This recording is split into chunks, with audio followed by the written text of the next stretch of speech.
गरुडगमन तव चरणकमलमिह मनसि लसतु मम नित्यम्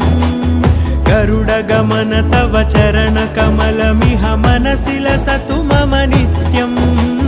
मनसि लसतु मम नित्यम् मम तापमपाकुरु देव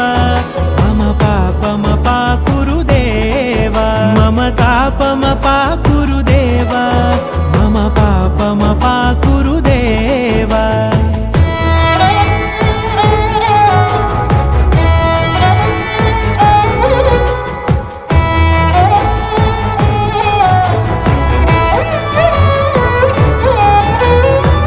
जनयन विधिनमुचिहरण मुख विबुध विनुत पद पद्मा जल जनयन विधिनमुचिहरण मुख विबुध विनुत पद पद्मा विबुध विनुत पद पद्मा